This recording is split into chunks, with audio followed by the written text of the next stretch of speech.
તો આ તરફ ભારતી આશ્રમના ગુરુ શિષ્ય વિવાદ બાદ ફરી એકવાર હરિહરાનંદે ઋષિ ભારતી પર પલટવાર કર્યો છે. નામ લીધા વગર કહ્યું કે હવે ટીકા ટિપ્પણી કરવાનું બંધ કરી દો. વાદ વિવાદને પૂર્ણ કરવા હરિહરાનંદે અપીલ કરી છે.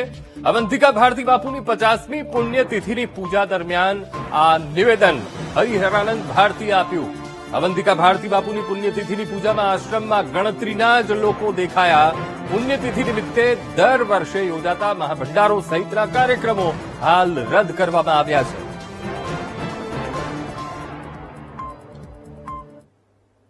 લઘુરુદ્ર થાય અને સંતો અતિથિ સંતો જે અનાયાસે આવી ગયા, અતિથિ દેવો ભવ, એ સંતો આવશે અને ભોજન ભંડારો હરિહર કરાવવામાં આવશે અને સાંજના લઘુરુદ્રની બીડું હોમવાની પૂર્ણાવતી સાંજે 5 વાગ્યે કરવામાં આવશે. બાકી બીજું કાંઈ જેની શ્રદ્ધા અને બ્રહ્મલીન અવંતિકા ભારતી બાપુના 50મી પુણ્યતિથિ છે ત્યારે અમે બધાએ મળી અને આ પુણ્યતિથિ ધામધૂમથી ઉજવી છે અને સાદાઈ રીતે રાખ્યું છે. વિશેષ કાંઈ રાખ્યું નથી.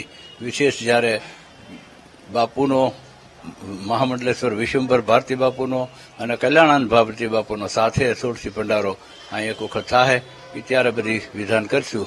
અત્યારે બધું મોકૂફ રાખવામાં આવ્યું છે. વિશેષ મારે કાંઈ કહેવાનું નથી, કારણ કે મીડિયા સામુ બોલીને એકાબીજા વિવાદ વધારે એવું કરવાનું નથી. હું બધાને કરબદ્ધ પ્રાર્થના કરું છું કે હવે નિવેદનો આપવા બંધ કરો અને નિવેદનો બધાય મીડિયાવાળાને પણ પ્રાર્થના કરું, નિવેદન લેવા એકાબીજા બંધ કરો.